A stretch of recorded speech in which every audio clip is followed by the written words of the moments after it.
Yang ketiga, malam ini juga meresmikan sebuah toko buku, namanya Toko Buku Sagang. Toko buku ini aneh karena terutama menjual buku-buku sastra, terutama yang diterbitkan oleh yang diterbitkan oleh Yayasan Sagang. Yayasan Sagang ini sudah 20 tahun, tiap tahun menerbitkan 5 buku. Jadi ada 20 kali 5 buku, sudah 100 buku sastra yang diterbitkan, dan itu dijual oleh toko buku ini.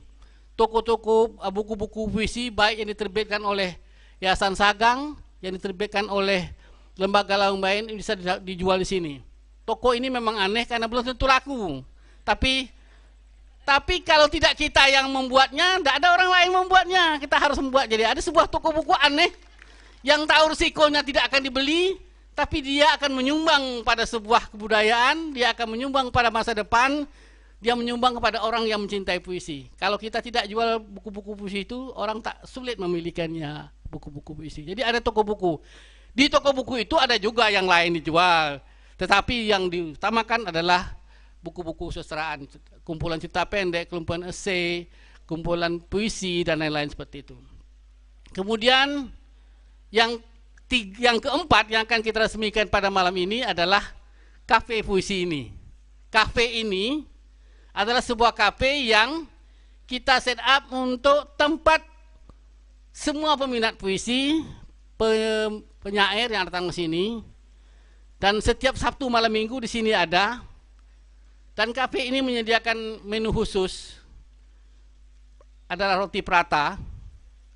Jadi malam ini nanti bapak-bapak sekalian semuanya nanti akan disuguhin roti prata. Apakah sekeping, 2 keping, saya tidak tahu jumlahnya disediakan. Ada teh tarik, ada teh tarik. Kemudian menu lain adalah jagung bakar. Itu di belakang itu ada asap, itu jagung bakar. Nah, kemudian sebetulnya saya malam ini kepingin dapat kopi itu. Ada kopi di Pulau Rangsang, namanya kopi Sempian. Saya kepingin itu sebenarnya dihidangkan sebagai salah satu menu di sini. Itu kopi, sebenarnya kopi Riau, karena Serangsang itu di Riau. Tapi kopi ini tidak populer di kita. Hadirin sekalian, jadi ada 4 acara malam ini. Nah, saya akan memulai dengan yang pertama. Mengapa tembok puisi ini? Mengapa ada tembok puisi? Saya 5 tahun yang lalu ke Korea. Di Korea saya menemukan sebuah tempat, sebuah kuil. Jadi di Korea tuh banyak sekali kuil. Tapi kuil di satu ini, Manhai Kuil namanya, di utara Seoul, di sebuah kawasan yang agak sunyi.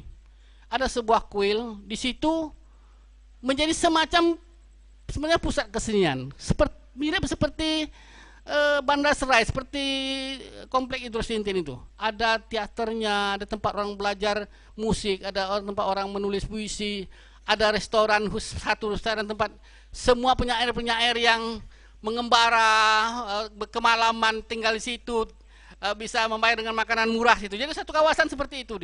Nah, di salah satu sudutnya ada sebuah tembok, di mana di tembok itu semua penyair-penyair besar Korea diabadikan di tembok itu.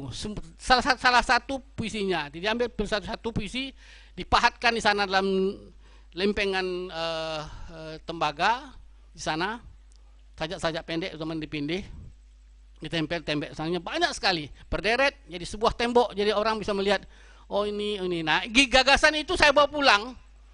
Dan saya bercita-cita ingin mempunyai sebuah tembok puisi seperti, cuman tidak tahu membuat di mana. Saya sudah mencari tempat di mana-mana, tapi saya terlalu berbenturan dengan kekuasaan. Saya tak bisa sekehendak hati karena itu punyanya orang.